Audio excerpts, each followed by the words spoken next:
We are we are recording right now, so this is going to be the first episode where we're going to learn about Azeem Nazir's ServiceNow journey, where he's headed, and his next steps on how to get there. So thank you all for joining or listening in later on, and we're eager to get going. So we do have a bit of an agenda here, but we'll get through this first. So my name is Chris Shu, and I'm kind of known as the ServiceNow magician. And I'm also a ServiceNow certified master architect from the January 2023 cohort. I passed my board exams in June of 2023. I've got a couple suite certifications and 7 mainline certifications. And I look to deliver ServiceNow solutions that work just like magic. So that's my personal mission. And as we get to know Azeem, in future episodes, we will have a slide like this for him. So here's a bit of the agenda, and we'll leave the agenda up so that everybody can follow along. And so the first part is to get to know Azeem. So can you please tell us a bit about yourself, where you live, what your previous ServiceNow experience is? We'll cover that actually. So tell me about yourself, a bit of personal stuff about you. Thank you very much, Chris, and good morning to everyone. As Chris mentioned, my name is Azeem Nazir. I live in Mississauga, Toronto area. Married, father of 3 kids. I have 15-year-old, 8-year-old, and 7-year-old. And I'm working currently full time with the Office of the Superintendent of Financial Institutions. It's a federal government organization. Um, and I hold a master's in finance degree from Queen's University, which I did in 2012. And I hold ITIL V4 Master certification. So I'm certified ITIL trainer as well.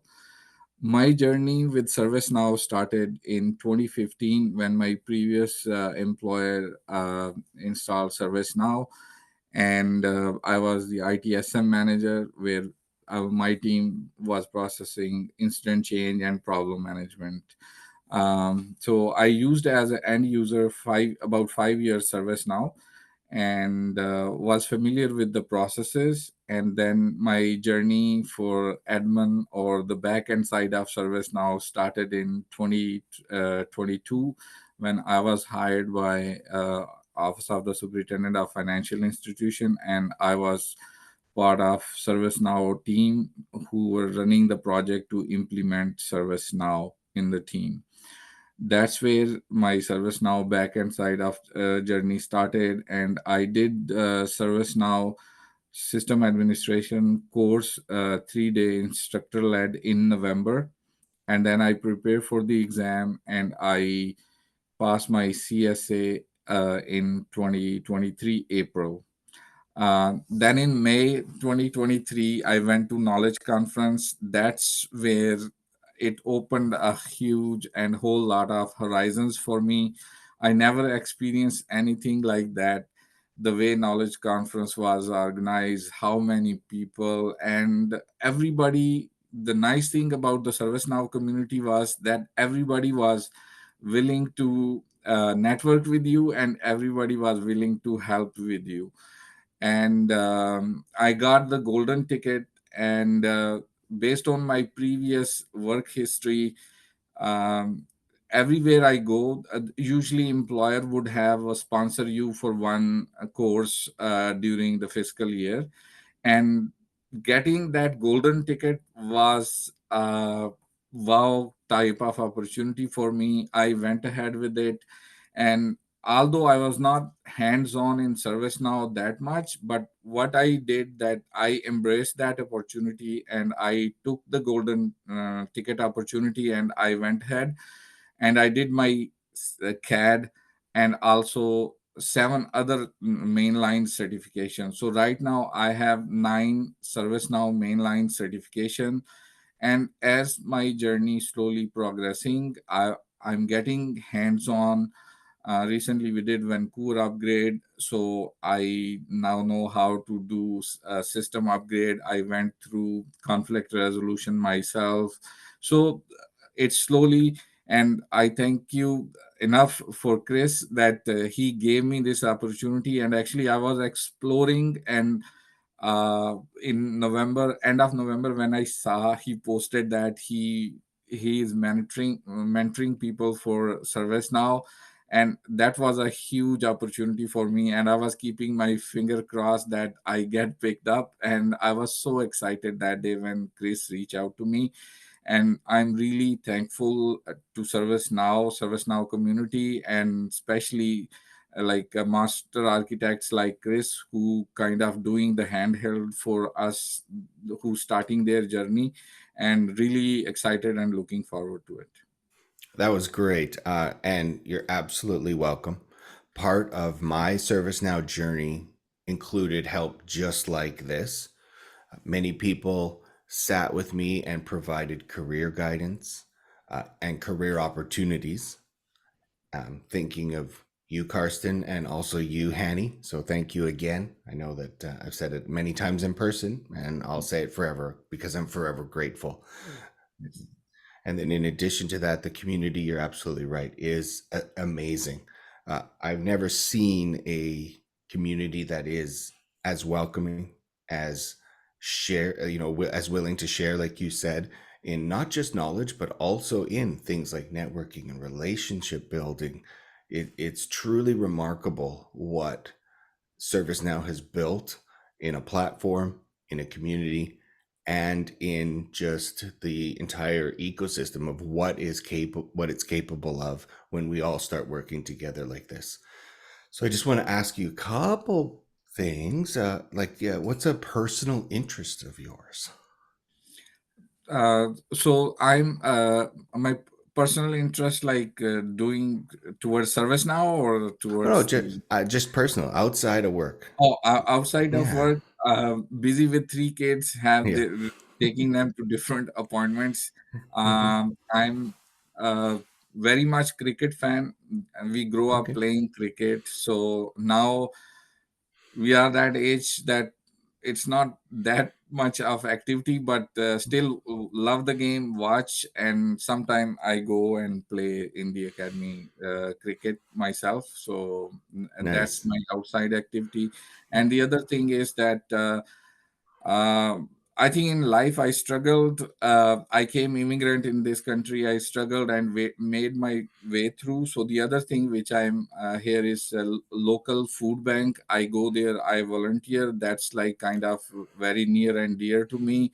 Hmm. Uh, I had a tough path in life which I worked through all the way, and thank God, I'm so grateful that I live in a country in Canada where I have access to everything. So I think one of the thing, and especially with the inflation and this tough market, I think we also should look down and help our community, our surroundings. So the other thing which I do is like volunteer at the local food bank, and which I'm really happy and proud about it.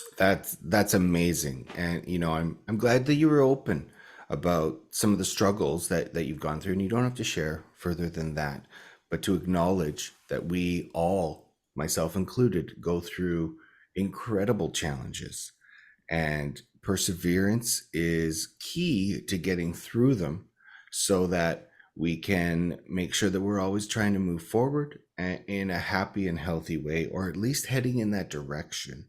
So thanks for sharing that piece. So I think you've covered some of your previous ServiceNow experience. I'd like to ask you now about your current role.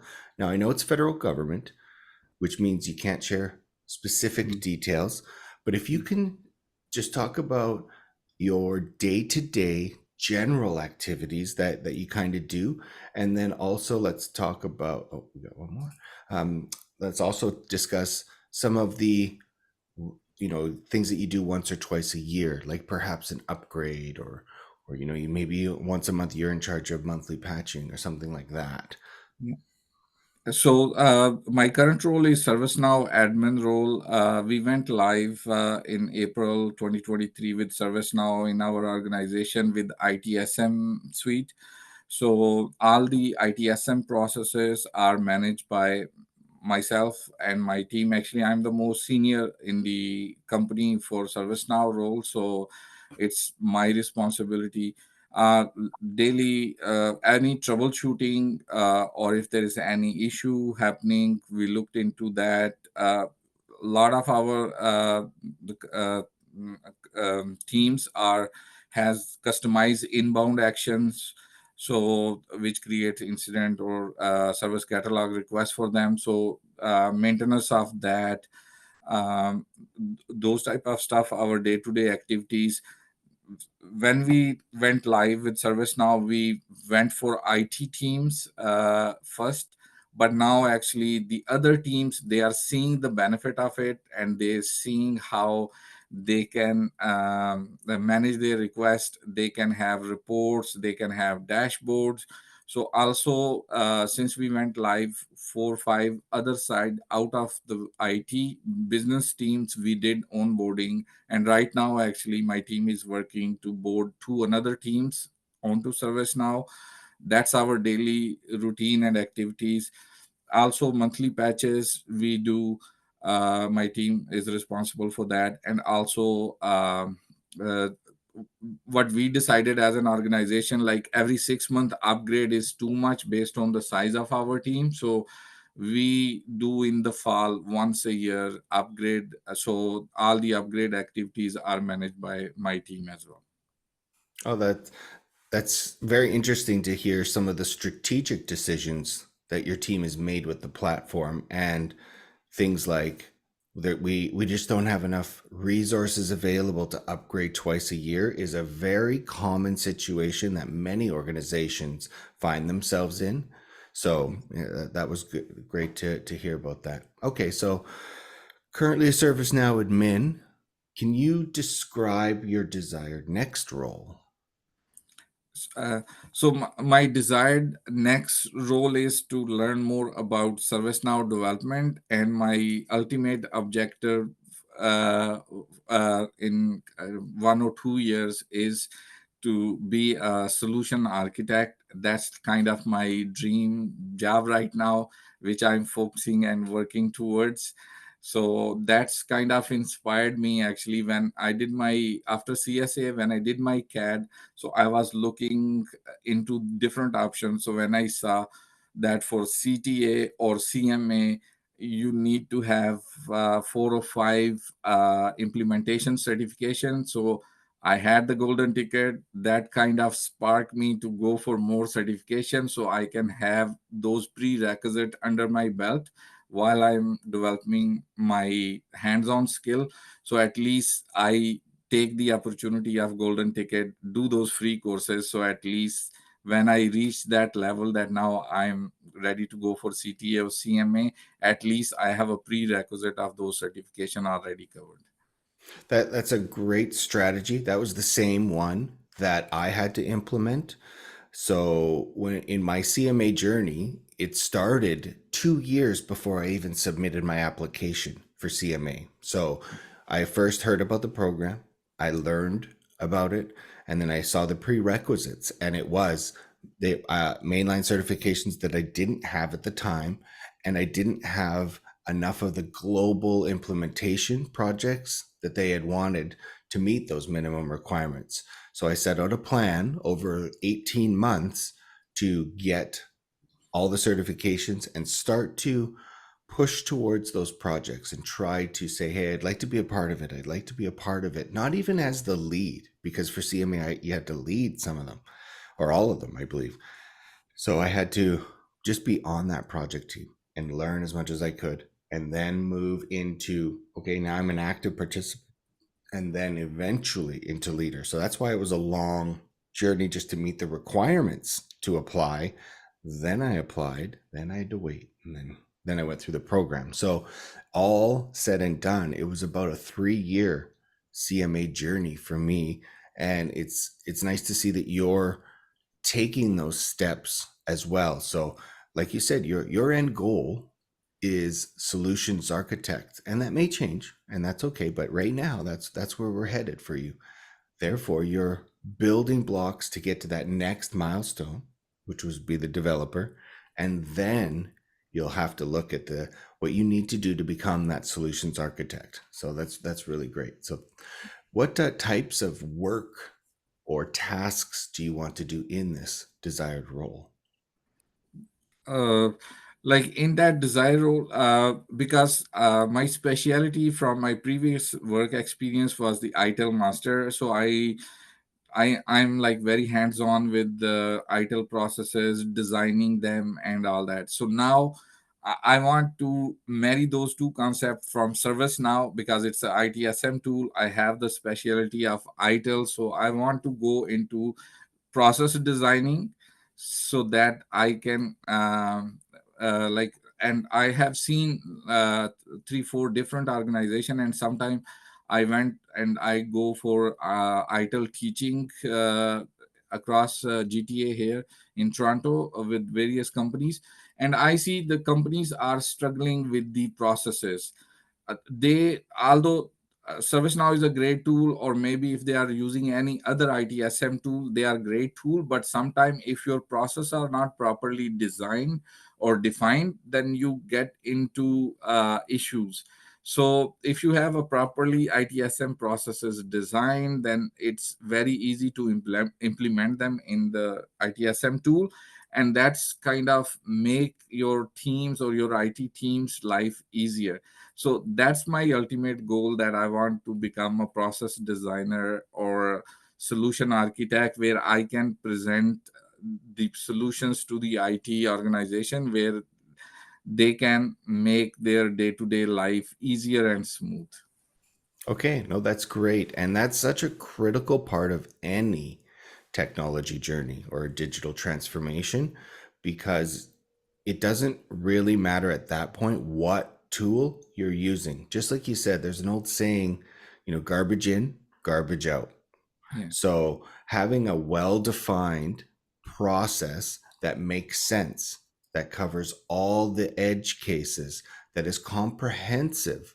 So how does this process fit into reporting? How does this fit into, like a dashboard management system? How does it fit into fulfillment? What kind of notifications are in play? How are we leveraging all the parts of the platform to deliver a great experience for everyone involved? So you have a process owner, you have the like a requester almost, maybe you have an approver, you have fulfillers, you have people that care about the statistics, like the of how well is this process running, how often is it used, how long does it take to do things. So there's so many big pieces that you need to have this individual process work well within everything that the platform does and can do. So I kind of like to think of it as we're all playing in a large band or an orchestra, and we all have to be playing the right notes at the right times. And sometimes our note is the rest, where we don't play anything. And other times we're the one that's doing all of the music at that time. So that's really great. Okay. So let's move on then to just discuss a bit about your resume. So we will in the next session either share your resume with everyone, or we will not. It's entirely up to you, and either answer is totally acceptable. So I want to make sure that everybody's privacy and comfort level is respected.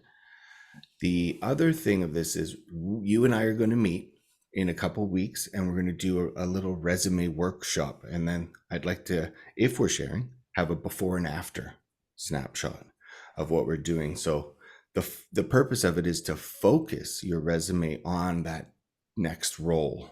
So one of the things that I've gone through is I had to strip out a lot of stuff on my resume that was not IT or ServiceNow related, and that really gave me a better chance at getting the interview, and then getting the interview gave me a better chance of getting the job. Right. So that's the next steps around the resume. So a bit of homework on your side is going to be going through it and updating it so that it's 100% current. This was something also that I just honestly didn't do because I was comfortable in the job I was in, and I hadn't had to update it until I was looking for new roles. And then even at that point, when I kind of moved along, I was not recruiter would ask me, hey, can you give me an updated resume? And I was happy where I was at, so I just didn't do it. Now I'm updating my resume probably once a quarter. Okay. And this is not because I'm looking for anything new. This is more to showcase to myself that the progress that I've made, where I've gone, where I was, and what new things I've done so that I don't forget. So there's projects on there that when I look through it, I'm like, oh yeah, I forgot. We did all that, or we built Yeah. that whole thing and stuff like that. So that's what your homework would be, is to just make sure that it's 100% updated, and you don't have to strip anything out. So that'll be part of the workshop that we do. And then hopefully we can come back and share it with everybody in next month's episode. So, did you have Okay. any questions on the resume part? No, I'm absolutely fine, and I'm because we are so connected community of ServiceNow now that I would like to share my resume, and then like earlier we were discussing that it's always great that somebody will come back and give you a great piece of advice or some suggestions. So yeah, I'm willing to share that, and I'm really actually looking forward to working with you, not only getting the technical skill, but also you are absolutely right about that in this age and day of market, to get a job, so your personal technical skill set is one thing, but you have to have right information on your resume in order to get into that door to get that interview. So definitely I'm pumped about it. I'm really looking forward to working with you about fixing my resume, and definitely we will gladly share before and after as well.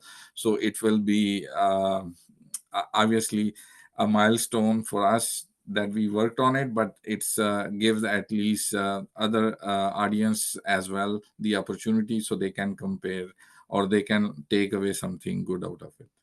Well, thanks so much for being willing to share. I really appreciate it, and I'm sure everyone on the chat right now or in the Zoom call is also grateful for that. We really want everyone that's in or following this journey to pull something out of it that perhaps you can help or learn from. That you can say, hey, maybe I'm trying to be land my first role. Maybe I'm trying to move from developer to consultant or architect or something along those lines. But you can see that some of this is like a framework, and you could apply the framework differently to your individual situation and hopefully deliver better results with it. Okay, Yeah. so let's move on And to the knowledge. Oh, go ahead. No, yeah, go ahead. and I think this will just to add that what you said, Chris, that it's also to inspire someone that who trying to uh, take this journey and not comfortable or not sure about it. That will encourage them as well. And I have the example I want to quote from my own personal household, that last year when I went to knowledge conference, my wife went with me. She was not part of the knowledge conference, but she came along with me just to shop around in Vegas. And but one or two events she went with me, she got so impressed. She's 20 years of banking career, and she switched. And last year in knowledge conference, the golden ticket was that you get golden ticket to yourself and you give it to one family member. So I gave my wife the golden ticket, and actually she already has done her CSA and CAD. So she's so impressed by all ServiceNow and everybody's helping, that she's transferring herself from banking into ServiceNow journey. Well, that's a bit amazing. A husband and wife power couple in the making here. You kind of buried that one when we were getting to know you a bit. So I'm glad it came out later, but that is very cool. And yeah, definitely something that's impressive. And you both can either talk about ServiceNow all day and then all night, or you can just, I know a couple that also is kind of in your situation here, and they have a rule that, after work is done, they never mention the platform. So whatever works for you and your relationship is going to be fine. But that's quite interesting. So I'm glad you shared it. Thank you.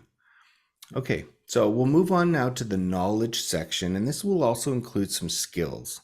So, you know, in some journeys, you're going to need to have the minimum requirement of the certifications. So, developing an action plan on which certifications to obtain and in which order will depend on your current state where you're at. You know, maybe you need to, I have CSA and I need to think about what's my next one. That'll depend on what target companies you're going to be looking for. Some companies focus exclusively on HRSD. Some companies focus a lot on ITSM. Some are heavily in the security operations space.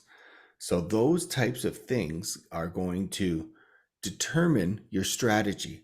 So I hope you're kind of all seeing that we're building a framework here that takes everything else into account. So that's one of the strengths of the ServiceNow platform is that everything's connected. And once it's in the platform, I can use it from other areas. Think of the CMDB that is used everywhere in the platform. And the better quality my CMDB is, the more value I get out of not just it, because it does add value on its own, but also the other products that leverage it. So, from a knowledge standpoint, I think you've got enough certifications. You got more than I do, which is awesome. And that's great to have those certifications. And I think you'd mentioned earlier, you're kind of more looking to build the skills within them.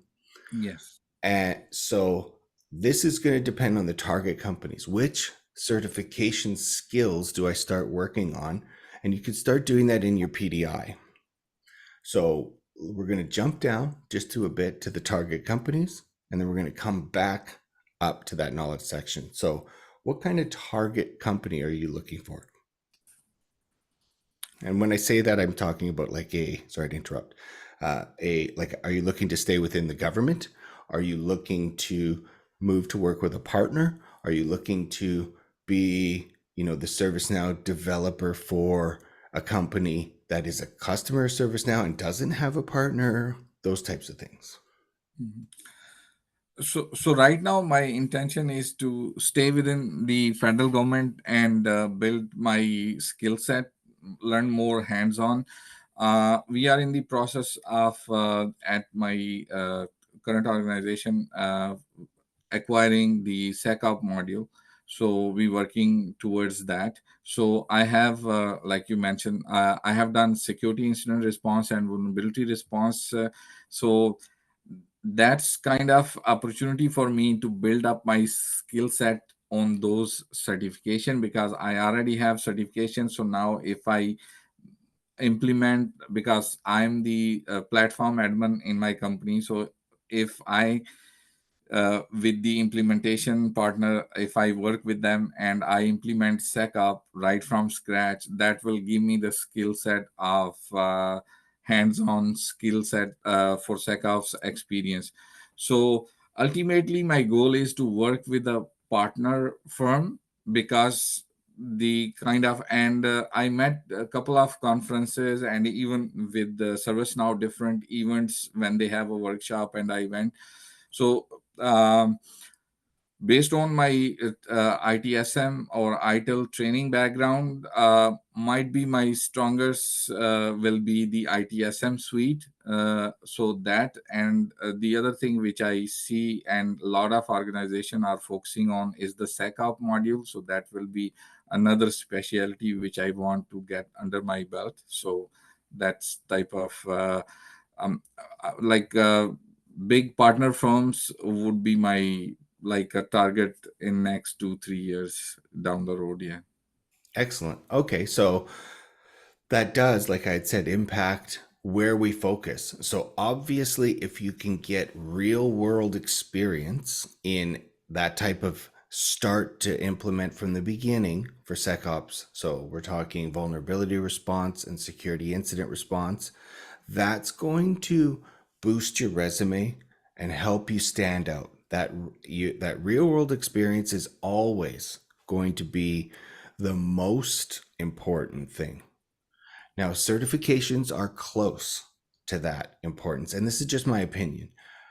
But I've seen people that have tons of experience in a module, such as myself, that never had the cert still get the job because I could communicate how I can implement it. I know, what I'm doing in those areas. And there's many modules where I've never done it and haven't worked with it at all. So I would never claim I could do security incident response or vulnerability response because I've never done it. So I'd be open and honest on that stuff on my thing, but I've done other ones. So that's very important to acknowledge that it's a combination. When you have the certification and the real world experience, then you become as marketable as possible. Now, one of the secrets that I'd like to kind of share is that it doesn't really matter the order that you would get it in. So everybody's journey is different. You know, Azeem got all the certifications because he was taking advantage of the golden ticket. So he had 1 year to get as many as he could. And, he racked up all of those 9, which was amazing. And that's great. So that was his focus because he had that timeline constraint or that timeline pressure. He didn't want to, get 2 certifications over the course of the year and then not have the golden ticket timeline expire. So that really pushed him, it sounds, and please correct me if I'm wrong, to get those certs all done. And now we'll build the real world experience. But anybody else listening in, you may go the other way. I had built ITSM was one of the last certs I got, but I'd worked with the module for like 5 years by that time. And it was just a timing issue. It never made sense for me to get ITSM just because there was other focuses in the companies I was working with. So that real world experience, I would recommend that you really do anything you can to be on that project. Just like me, even just listening and learning to be involved. And you never know when they're like, hey, we're short of resources, or somebody's on vacation for 2 weeks. Azeem, can you kind of jump in and help out here? Those are the opportunities you're looking for. And if you can be on the project team and be a part of it right away, that's even better. And suddenly you've got a full implementation that you can add to your resume, and you can build on your knowledge and your skill set within it. And that's going to maybe impact your target companies that you're looking for. Perhaps this even opens you up to a partner opportunity or another opportunity in the federal government. So you're always going to be thinking of, okay, I'm growing, evolving, and I'm rechecking, and I'm going to refine my plan. Almost like you're applying the agile methodology to your career. Okay, so that's really, really good. Thanks so much for sharing all of that. So that would really bring us to the end, getting into the closing remarks part. So did you have any final words on this episode? And then we'll talk next steps and when the next episode is. Um, again, I would like to thank you and the opportunity. I'm really looking forward, excited because a year and a half back when I started this journey, I was very scared and I was not sure. But slowly, as I got my foot wet, I got more and more confident, and I went. And like you said, that I had this golden ticket opportunity and I wanted to take the full advantage of it, because I know that it takes long time for us to get one course approved. So Mhm. I said, why not get the certificates done and then get on the hands-on experience? And but it could be either way, or could be both at the same time. Like, I have seen a lot of organization, like uh, they run the instance, but for upgrade they hired the partner companies. But for us, we were lucky that in the first year we did the upgrade by ourselves with the help of partner, and we documented everything. And I'm fully confident that next year when we do the upgrade, we can do it in our organization by ourselves. So slowly, as you do things by yourself, then you get the real world experience, and then Mhm. you bring everything under your belt. So um, I To audience, I would say that stick with us with this journey as we learn and grow together with it. We will share every step of it, and thanks to Chris that he's being mentor for us and he's Mhm. guiding us in this whole exciting part of the journey. So thank you, Chris. You're You very, are yeah, sorry, thank you. You're very welcome. And I'm happy to do this. Again, people helped me, not just technically, but career wise as well. I know, thank you to Brent for teaching me CSDM probably 5 or 6 times. He went over it from the beginning patiently. So there, you hit a few key points again that I'd just like to really make sure everybody gets that we're all at a specific point. There was a time when I'd never heard of ServiceNow. So wherever you're at in the journey, we all started at the same place. And as we get through the journey, we all at some point, I was a ServiceNow admin doing upgrades. And the first upgrade I did, I was very nervous. And as you do it once or twice, you kind of see what works. You're going to make mistakes. I have made lots of mistakes and I will continue to make some mistakes, but I'm making less as I go through the journey. When I make one, I do try to acknowledge it as soon as possible. And then if I need to ask for help from anybody I can, and then work towards making it right. And then I try to learn from it so that I don't make that same type of mistake again. And then I also factor that kind of mistake into how do I approach something new? Like let's say I wrote something or did something that sent out a bunch of notifications that it shouldn't have. Okay, then let me figure out how to consider notifications more in future work that I'm doing. So this happens for everybody. So please don't think that you can't because you're just starting out. Azeem was just starting out. I was just starting out. Azeem's wife was just starting out. She'd never heard of ServiceNow until Knowledge last year. And it's funny you mentioned that because my partner came with me to Knowledge as well, and she kind of just did the same thing. Hung out in Vegas and enjoyed the time and did a bit of shopping. So that's what the main part about this is that we are all in this together. We all want to help each other. The more we uplift everybody, the better the whole community is. Kind of like when the water rises, all the boats go up. So we want to make sure that you're all here to rise up with us. I think that's the name of that one program, and I think that's a really apt way to name it.